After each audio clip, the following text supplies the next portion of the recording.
Karthik Deepa serial ஜனவரி 1 எபிசோடுக்கான review தாங்க இந்த வீடியோவில் நம்ம இன்னைக்கு பார்க்க போகிறோம். என்ன நடக்குதுன்னா, நம்ம சாமுண்டீஸ்வரி காலையிலே சாமி கும்பிட்றதுக்காக பூஜை ரூமுக்கு போகிறாங்க. அங்கே போய் பார்த்தா அங்கே இருக்கிற கலசத்தை காணோம். அதை பார்த்ததோட சாமுண்டீஸ்வரிக்கு பேரதிர்ச்சியாக இருக்குது. இங்கே இருக்கிற கலசம் எங்கே போணுச்சு அப்படின்ட்டு சாமுண்டீஸ்வரி வீட்டை விட்டு வெளியில் வராங்க. வெளியில் வீட்டில் உள்ள எல்லாருமே கூப்பிட்றாங்க. அப்போ எல்லாரும் அங்கே வராங்க. வந்ததோட சாமுண்டீஸ்வரி கேட்குறாங்க, சாமி ரூமுக்குள்ள இருந்த கலசத்தை காணோம் அப்படின்னு. இதை கேட்டதோட சந்திரா அதிர்ச்சியாகி, அக்கா என்னக்கா சொல்றீங்க, கலசம் காணோம் அப்படின்னா அது எவ்வளோ பெரிய விஷயம் தெரியுமா அப்படின்னு. அப்போ சாமுண்டீஸ்வரி சொல்றாங்க, அங்கே கோயில் சாமி ரூமுக்குள்ளே இருந்த கலசம் அப்படி எங்கே போணுச்சு அப்படின்னு கேட்க, சந்திரா சொல்கிறாங்க, அக்கா நீ பதட்டத்துல பார்க்காம வந்திருப்பியோ என்னமோ, இரு நான் போய் பார்க்குறேன் அப்படின்னு சொல்லிட்டு சந்திரா நேராக அவங்க சாமி ரூமுக்குள்ளே போகிறாங்க. அங்கே போயிட்டு கலசத்தை தேடுற மாதிரி நடிக்கிறாங்க. ஏற்கனவே அந்த சந்திரா அந்த கலசத்தை எடுத்து ஒளிச்சு வச்சுட்டாங்க. ஒளிச்சு வச்சுட்டு கார்த்தி மேலே பழி போடலாம் அப்படின்னு தான் சந்திரா வெயிட் பண்ணிக்கிட்டு இருக்காங்க. இன்னொரு பக்கம் நம்ம ரேவதி நேராக சாமுண்டீஸ்வரி கிட்ட, அம்மா அங்கே சாமி ரூமுக்குள்ளே இருந்த கலசம் எங்கம்மா போயிருக்கோம் அப்படின்னு சாமுண்டீஸ்வரி சொல்கிறாங்க. அதான் ரேவதி எனக்கும் தெரியல, உன் கல்யாணத்துக்காக உன் கையினால் கலசத்தை பூஜை பண்ணணும் அப்படின்னு நினச்சி தான் அந்த கலசத்தை நான் கொண்டுட்டு வந்தேன். கடைசியில் இப்படி ஆகிடுச்சே அப்படின்னு சொல்ல ரேவதி சொல்கிறாங்க, அம்மா கவலைப்படாதீங்கம்மா, அந்த கலசம் எங்கேயும் போயிருக்காது, கண்டிப்பாக இங்கே தான் இருக்கும் அப்படின்னு. ஸோ அப்பன்னு பார்த்து சந்திரா இங்கேருந்து வராங்க. வந்துட்டு நேராக சாமுண்டீஸ்வரியை பார்த்து, அக்கா நீ சொன்ன மாதிரி அந்த கலசம் சாமி ரூமுக்குள்ளே இல்லை அப்படின்னு. இதை கேட்டதோட சாமுண்டீஸ்வரி கேட்குறாங்க, சாமி ரூமுக்குள்ளே இருந்த கலசம் எங்கே போணுச்சு, யார் அந்த சாமி ரூமுக்குள்ளே போனது அப்படின்னு கேட்க, அப்போ சந்திரா சொல்கிறாங்க, அக்கா நான் எப்போ பார்த்தாலும் இந்த டிரைவர் மேலேயே பழி போடுறேன் அப்படின்னு தயவு செஞ்சு நினைக்காத, எனக்கு இன்னமும் இந்த டிரைவர் தான் எடுத்திருப்பானோ அப்படின்னு சந்தேகமாக இருக்குது அப்படின்னு. அப்போ சாமுண்டீஸ்வரி கேட்குறாங்க, ஏன் சந்திரா எப்போ பார்த்தாலும் நீ டிரைவர் மேலேயே பழி போட்டுக்கிட்டு இருக்கியே அப்படின்னு. அப்போ சந்திரா சொல்கிறாங்க, அக்கா அவன் தான் சாமி ரூமுக்குள்ளே வந்தான் அப்படின்னு. அப்போ நம்ம சாமுண்டீஸ்வரி நேராக கார்த்தியை பார்த்து, டிரைவர் நீ சாமி ரூமுக்குள்ளே வந்தியா யாரும் இல்லாத நேரத்துக்கு அப்படின்னு. அப்போ கார்த்தி சொல்கிறாரு, சாமி கும்பிட்றதுக்காக தான் வந்தேன் அப்படின்னு. அப்போ சந்திரா சொல்கிறாங்க, அது சரி, அப்போ நீ தான் அந்த கலசத்தை எடுத்துருக்கணும், மரியாதையை சொல்லு, அந்த கலசத்தை நீ எங்கே வச்சிருக்க அப்படின்னு. அப்போ சாமுண்டீஸ்வரி சொல்கிறாங்க, இங்கே பாருங்க, அந்த கலசத்தை மரியாதையாக எடுத்த இடத்துல கொண்டாந்து வை அப்படின்னு. கார்த்தி சொல்கிறாரு, இங்கே பாருங்க, அந்த கலசத்தை நான் எடுக்கவே இல்லை, நான் எதுக்காக அந்த கலசத்தை எடுக்கணும், அதை எடுக்கிறதுனால எனக்கு என்ன பெனிஃபிட் இருக்க போகுது அப்படின்னு. அப்போ சந்திரா சொல்கிறாங்க, என்ன பெனிஃபிட் இல்லையா, இங்கே பாரு, இந்த கலசத்தை எதுக்கு அது பூஜை பண்ணுறாங்க, ரேவதிக்கு கல்யாணம் ஆகணும் அப்படிங்கிறதுக்காக தான் இந்த பூஜையே நடக்குது. ஒருவேளை அந்த கலசத்தை காணாமல் போயிருச்சுன்னா எல்லாருமே அக்காவை பேசுவாங்க, இதுவும் உனக்கு பெனிஃபிட் தானே, ரேவதியோட கல்யாணமும் ஒழுங்காக நடக்காது, இது ஒரு துரதிருஷ்டம் மாதிரி அப்படின்னு. இதை கேட்டதோட கார்த்தி சொல்கிறாரு, இங்கே பாருங்க, தேவையில்லாமல் கண்டதையும் உளராதீங்க, நான் தான் எடுத்தேன் அப்படிங்கிறதுக்கு உங்கள்கிட்ட ஏதாவது ப்ரூஃப் இருக்கா அப்படின்னு. அப்போ சந்திரா சொல்கிறாங்க, அக்கா இவன் ரூமில் போயிட்டு பார்த்தா கண்டிப்பாக ஏதாவது தெரிய வரும், இவன் இந்த வீட்டை விட்டு எங்கேயும் போகலை, போய் பாருங்க அப்படின்னு சொன்னதோட சாமுண்டீஸ்வரி நேராக மயில் வாகனத்தை பார்த்து, போயிட்டு பாருங்க மாப்பிள்ள அப்படின்னு சொல்கிறதோட மயில் வாகனமும் நேராக கார்த்தியோட ரூமுக்கு போயிட்டு செக் பண்ணி பார்க்குறாங்க. அங்கே பார்த்துட்டு மயில் வாகனம் அங்கேருந்து அத்தை அங்கே கலசம் இல்லை அப்படின்னு. அப்போ சந்திரா சொல்கிறாங்க, ஒருவேளை இவன் காரில் வச்சு கொண்டு போகிறதுக்காக இருக்கலாம்ல, காரை போய் பாருங்க அப்படின்னு சொன்னதோட அப்போ மயில் வாகனம் நினைக்கிறாரு, இதென்ன சின்ன மாமியார் ஏதோ அவங்களே கொண்டு போய் வச்ச மாதிரி பேசுகிறாங்களே அப்படின்னு. அப்போ சாமுண்டீஸ்வரி நேராக மயில் வாகனத்தை பார்த்து போய் பாருங்க அப்படின்னு சொன்னதோட மயில் வாகனம் நேராக காருக்குள்ளே போய் பார்க்குறாரு. பார்த்து அங்கேயும் காணும். அப்போ நம்ம சந்திரா அதிர்ச்சி ஆகுறாங்க, என்ன இது காருக்குள்ளே தானே நம்ம கொண்டு போய் வச்சோம், அது எங்கே போணுச்சு அப்படின்னு. இன்னொரு பக்கம் மயில் வாகனம் அங்கேருந்து இங்கே பாருங்கம்மா, காருக்குள்ளேயும் இல்லை அப்படின்னு.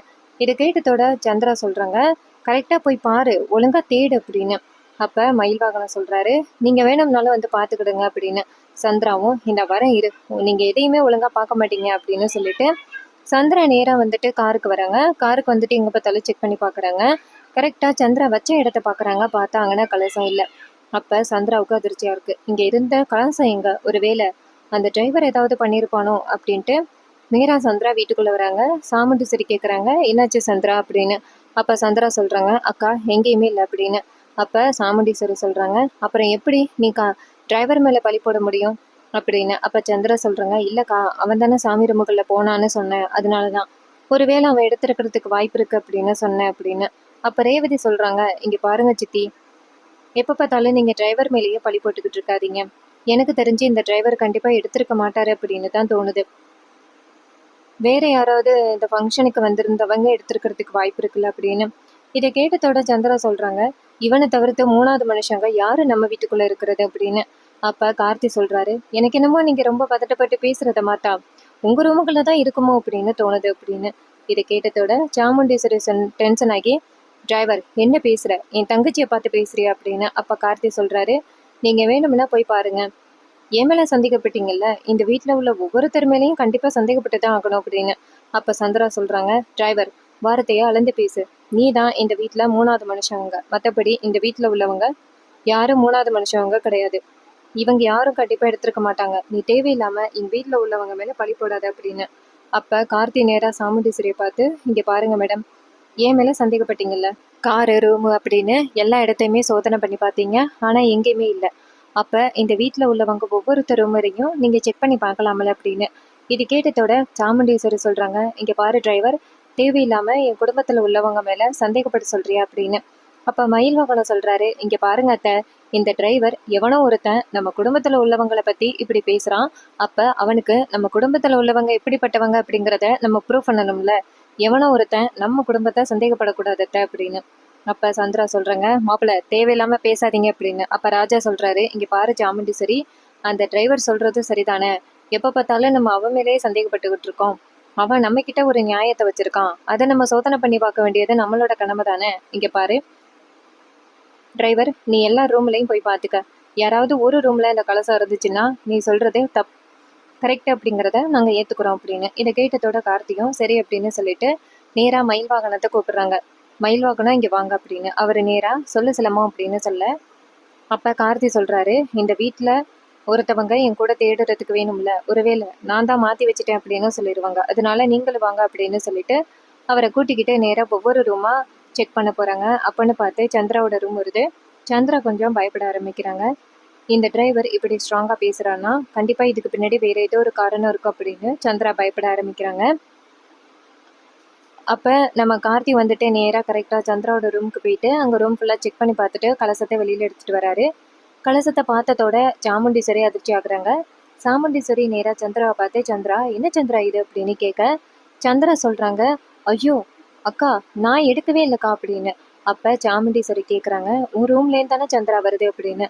அப்போ மயில் வாகனம் சொல்கிறாரு, என்ன சின்ன மாமியார் இது, உங்க பொண்ணோட கல்யாணத்தை நடக்கக்கூடாதுன்னு நினைக்கிறீங்களோ அப்படின்னு. அப்ப சந்திரா சொல்றா, தேவையில்லாம இவன் நம்ம குடும்பத்துக்குள்ள பிரச்சனை வரணும் அப்படிங்கிறதுக்காக இப்படி பேசிக்கிட்டு இருக்கான், தயவு செஞ்சு இவன் சொல்றத நம்பாத அப்படின்னு. இது கேட்டுட்டு கார்த்தி சொல்றாரு, அது சரி, நீங்க ஏதாவது பண்ணா மட்டும் அது நியாயம், நான் எதுவும் பண்ணா அநியாயமா, இத்தனை பேருக்கு முன்னாடி தானே உங்க ரூமுக்குள்ளேருந்து அந்த கலசத்தை எடுத்துட்டு வந்தாங்க, அப்பவே தெரியுதா இல்லையா நீங்க தான் இந்த கலசத்தை எடுத்திருக்கீங்க அப்படின்னு. இது கேட்டதோட சந்திரா சொல்றாங்க, இங்க பாரு டிரைவர், தேவையில்லாம இதுக்கு இப்படி ஒரு பிரச்சனையை கிளப்பி விடுற அப்படின்னு. அப்ப நம்ம சாமுண்டீஸ்வரி சொல்றாங்க, சரி அதோட நிப்பாட்டுங்க அப்படின்னு. அப்ப சந்திரா நினைக்கிறாங்க, இவன் நம்ம பக்கம் எப்படி வந்துட்டு இந்த பிரச்சனையை திருப்பி விட்டான் அப்படின்னு. அப்ப கார்த்தி நேரா சந்திராவை பார்த்து நக்கலா சிரிக்கிறாரு. அதுக்கப்புறம் ரேவதி நேரா கார்த்தி கிட்ட ரொம்ப தேங்க்ஸ் அப்படின்னு சொல்ல, அப்ப கார்த்தி சொல்றாரு, பரவாயில்ல அப்படின்னு. அதுக்கப்புறமா கலசாத்தை கொண்டு போய் சாமி ரூமுக்குள்ள வைக்கிறாங்க. அப்பன்னு பார்த்து நம்ம சந்திரா வந்துட்டு நேராக கார்த்தியை வந்து பார்க்குறாங்க. கார்த்தி நேராக சந்திராவை பார்த்து, என்ன மேடம் என்ன சொல்ல வந்தீங்க அப்படின்னு. அப்போ சந்திரா சொல்கிறாங்க, ஏய் அந்த கலசம் எப்படி என் ரூமுக்குள்ளே வந்துச்சு அப்படின்னு. அப்போ கார்த்தி சொல்கிறாரு, அந்த கலசம் எப்படி என் ரூமுக்கு வந்துச்சோ அதே மாதிரி தான் உங்கள் ரூமுக்கு போணுச்சு அப்படின்னு. இதை கேட்டதோட சந்திரா ஷாக் ஆகுறாங்க. அப்போ கார்த்தி நேராக சந்திராவை பார்த்து, நீங்கள் என்னை இந்த வீட்டை விட்டு அனுப்பணும் அப்படின்னு நினைக்கிறீங்க, எதுக்காக அப்படி நினைக்கிறீங்கன்னு தெரியல, என்னால் இந்த குடும்பத்துக்குள்ளே என்ன பிரச்சனை வரப்போகுது, நான் இந்த குடும்பத்திலேருந்து தான் பிரச்சனையெல்லாம் தீர்த்து வச்சுக்கிட்டு இருக்கேன், உங்கள் அக்காவை பல தடவை உயிரை காப்பாற்றிருக்கேன், அது எதுவுமே நடக்கக்கூடாது அப்படின்னு நீங்கள் நினைக்கிறீங்களோ, ஒருவேளை உங்கள் அக்காவை நீங்களே கொலை பண்ண நினைக்கிறீங்களோ அப்படின்னு கேட்டதோட சந்திரா வந்துட்டு அதிர்ச்சி ஆகுறாங்க. சந்திரா நேராக கார்த்தியை பார்த்து, ஹேய் தேவையில்லாம ஏன் இப்படி பேசுகிற அப்படின்னு. அப்போ கார்த்தி சொல்கிறாரு, நீங்கள் நடந்துக்கிறத விதை பார்த்தா அப்படிதான் தெரியுது, எனக்கு என்னமோ நீங்களும் அந்த சிவனாண்டியும் சேர்ந்து தான் சாமுண்டீஸ்வரி மேடத்தை கொலை பண்ணுறதுக்கு பல வகையில் முயற்சி பண்ணுறீங்களோ அப்படின்னு தோணுது அப்படின்னு. இதை கேட்டதோட செம்ம அதிர்ச்சி ஆகுறாங்க நம்ம சந்திரா. சந்திரா நேராக கார்த்தியை பார்த்து, உன்கிட்ட பேசி எந்த பிரயோஜனமும் இல்லை அப்படின்னு சொல்லிட்டு அந்த இடத்துலேருந்து போகிறாங்க. அப்போ கார்த்தி நினைக்கிறாரு, கண்டிப்பாக இவங்களுக்கும் அந்த சிவனாண்டிக்கும் ஏதோ ஒரு தொடர்பு இருக்குது, அதனால தான் இவங்க இப்படி நடந்துக்கிறாங்க, கண்டிப்பா இங்க எனக்கு தெரியிற விஷயம் எப்படியோ சிவனாண்டிக்கு போய் சேருது. அப்ப இந்த வீட்ல உள்ள ஒருத்தவங்க, அப்ப கண்டிப்பா அது இந்த சந்திராவா தான் இருக்கணும் அப்படின்னு கார்த்திக் கண்டுபிடிச்சிட்டாரு. இன்னொரு பக்கம் நம்ம மயில் வாகனம் இங்கேருந்து வராரு. கார்த்தி நேரா மயில் வாகனத்தை பார்த்து சொல்லுங்க, என்ன முக்கியமான விஷயமா அப்படின்னு சொல்ல மயில் வாகனம் சொல்றாரு, இங்க பாருப்பா சிலம்பம், நான் சொல்றேனேன்னு தப்பா நினைச்சுக்காத. இந்த குடும்பத்துல உள்ள ஒருத்தவங்க உன்னை இந்த வீட்டை விட்டு துரத்தணும்னு நினைக்கிறாங்க அப்படின்னு. அப்ப கார்த்தி கேக்குறாரு, யாரு? அந்த சந்திரா மேடம் தானே அப்படின்னு. அப்ப சிவனாண்டி சொல்றாரு, எப்பா கரெக்டா தான்ப்பா சொல்ற, அந்த பொம்பளை தான் உன்னை இந்த வீட்டை விட்டு துரத்துறதுக்காக ட்ரை பண்றாங்க. ஆனா எதுக்காக உன்னை வீட்டை விட்டு துரத்துறாங்கன்னு தெரியல. ஆனா ஒண்ணு, கண்டிப்பா அவங்களுக்கும் சிவனாண்டிக்கும் ஏதோ ஒரு கனெக்ஷன் இருக்கு தெரியுமா அப்படின்னு. இது கேட்டதோட கார்த்தி சொல்றாரு, என்ன சொல்றீங்க அப்படின்னு. மயில்வாகனம் சொல்றாரு, ஆமாப்பா, அந்த சிவனாண்டியும் சந்திராவும் புருஷன் பொண்டாட்டி, இது தெரியாதா உனக்கு அப்படின்னு. அப்ப கார்த்தி சொல்றாரு, இத பத்தி நான் கேள்விப்படவே இல்லையே அப்படின்னு. மயில்வாகனம் சொல்றாரு, ஆமாப்பா, அவங்க 2 பேரும் புருஷன் பொண்டாட்டி. இந்த சந்திரா என் சின்ன மாமியார் சிவனாண்டி கூட போய் வாழாம தேவையில்லாம அவங்க அக்கா கூட சேர்ந்து இப்படி வாழ்க்கையை அழைச்சிக்கிட்டு இருக்காங்க. எப்படி என் பெரிய மாமியார் வந்துட்டு குழந்தை குட்டியோட சந்தோஷமா இருக்காங்களோ அதே மாதிரி அந்த சந்திராவும் போயிட்டு நிம்மதியா இருக்கலாம்ல. அதை விட்டுட்டு தேவையில்லாம அக்கா அக்கான்னு அக்கா பின்னாடியே தெரிஞ்சுக்கிட்டு இருக்காங்க. இதெல்லாம் சரிப்பட்டு வருமா அப்படின்னு சொல்ல, இதை கேட்டுட்டு கார்த்தி சொல்றாரு, உங்களுக்கு எப்படி இந்த சந்தேகம் வந்துச்சு அப்படின்னு. அப்ப மயில்வாகனம் சொல்றாரு, இல்ல, எப்ப பார்த்தாலும் அந்த சந்திரா நீ இந்த வீட்டுல இருக்கக்கூடாது அப்படின்னு நினைக்கிறாங்க. எனக்கு என்னமோ அவங்கதான் இந்த ரேவதியோட கல்யாணம் நிற்கிறதுக்காக மயில் வாகனத்தை பயன்படுத்தியிருப்பாங்களோ அப்படின்னு சந்தேகமா இருக்கு அப்படின்னு. இது கேட்டதோட கார்த்தி சொல்றாரு, எனக்கும் ஏற்கனவே சந்தேகம் இருந்துச்சு. அந்த மயில் வாகனம் தான் வந்துட்டு நான் தான் அந்த கல்யாணத்தை நிப்பாட்டுறதுக்காக இப்படி பண்ணேன்னு சொல்லி என்ன இந்த வீட்டை விட்டு அனுப்புறதுக்கு ட்ரை பண்ணியிருக்கான். நான் இந்த வீட்டுக்குள்ள இருந்தா கண்டிப்பா சாமுண்டீஸ்வரி மேடத்தை எதுவும் பண்ண முடியாது அப்படின்னு அவங்க தெரிஞ்சுக்கிட்டாங்க. அதனால தான் என்ன இந்த வீட்டை விட்டு எப்படியாவது அனுப்பணும் அப்படின்னு பல வகையில முயற்சி பண்ணிக்கிட்டு இருக்காங்க. ஆனா அவங்க முயற்சி எல்லாமே ஃபெயிலியர் ஆகும் கண்டிப்பா அப்படின்னு. மயில்வாகனம் சொல்றாரு, சரி, அந்த மாயாவை போய் பாத்தியாப்பா, ஏதாவது செய்தி கிடைச்சிச்சா அப்படின்னு. கார்த்தி சொல்றாரு, நான் போய் பார்த்தேன். அவங்க என்ன சொல்றாங்கன்னா, எனக்கும் அதுக்கும் எந்த சம்மந்தமும் இல்லை, இந்த புடவை வந்துட்டு என்னோடது இல்லை அப்படின்னு சொல்றாங்க. இதுக்கு மேலேயும் அவங்களை எப்படி என்னால ரொம்ப கட்டாயப்படுத்த முடியும் அப்படின்னு. இது கேட்டதோட அந்த எனக்கு ஆரம்பத்துல இருந்து அந்த குடும்பத்து மேல சந்தேகம் இருந்துகிட்டே இருக்கு. ஏன்னா அந்த குடும்பத்துல உள்ளவங்க ரொம்ப வந்துட்டு பவ்யமா அடக்க உடக்கமா நடந்துக்கிறத பார்த்தா எனக்கு சந்தேகமா இருக்கு அப்படின்னு. அப்ப கார்த்தி சொல்றாரு, நான் ஒரு விஷயத்த சொல்லுவேன், யாருக்கிட்டையும் சொல்லிட மாட்டீங்களே அப்படின்னு.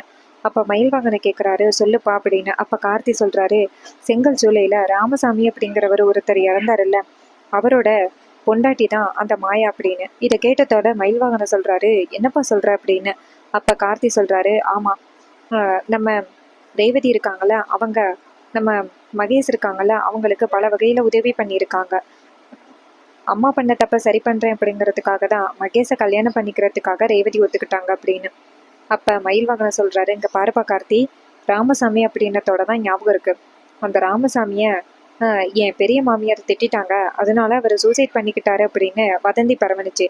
ஆனா அவங்க பக்கத்து வீட்டுல எல்லாம் என்ன சொன்னாங்க தெரியுமா, அவ கொழுந்தனுக்கும் அவளுக்கும் ஏதோ கனெக்ஷன் இருக்கு, அதனாலதான் அவர் தெரிஞ்சு எதிர்த்து கேட்டிருக்காரு, அதனால அந்த மாயா பொண்ணு வந்துட்டு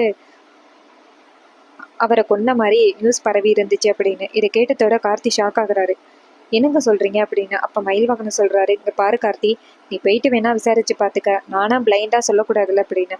கார்த்தியும் சரி நான் விசாரிச்சுக்கிறேன் அப்படின்னு சொல்றாரு. அப்போ மயில்வாகனம் சொல்றாரு, இங்க பாருப்பா கார்த்தி, மற்ற பொண்ணுங்க எப்படியும் எனக்கு தெரியாது, ஆனா ரேவதி பொண்ணு ரொம்ப நல்ல பொண்ணு, அடுத்தவங்களுக்கு துரோகம் நினைக்காதது, அடுத்தவங்க நல்லா இருக்கக்கூடாது அப்படின்னு ஒரு காலம் அந்த பொண்ணு நினைச்சதே கிடையாது. அந்த பொண்ணோட வாழ்க்கை நல்லபடியா இருக்கணும், அதனால எதுக்கும் நீ விசாரிச்சு இந்த கல்யாணத்தை நடத்துப்பா அப்படின்னு. உடனே கார்த்தி சொல்றாரு, சரி நான் பாத்துக்கிறேன் அப்படின்னு சொல்ல மயில்வாகனம் அந்த இடத்துல இருந்து போறாரு. அப்பன்னு பார்த்து ராஜா அங்கேருந்து வராரு. ராஜா வந்துட்டு நேரா கார்த்தியை பார்த்து, இங்க பாருப்பா அப்படின்னு சொல்ல கார்த்தி சொல்றாரு, சொல்லுங்க மாமா அப்படின்னு. ராஜா சொல்றாரு, இங்க பாருப்பா, நான் என் குடும்பத்தை போய் சந்திக்கிறதுக்கு எனக்கு ஒரு வாய்ப்பு கிடைச்சிருக்கு. என் பொண்ணோட கல்யாணம் நல்லபடியா நடக்கணும், தயவு செஞ்சு அதுல எதுவும் பிரச்சனை பண்ணிடாதப்பா அப்படின்னு. அப்ப கார்த்தி சொல்றாரு, நீங்களே சொல்லுங்க, நான் அந்த கல்யாணத்தை நிப்பாட்டுறதுக்காக இதெல்லாம் பண்ணியிருப்பேனா அப்படின்னு.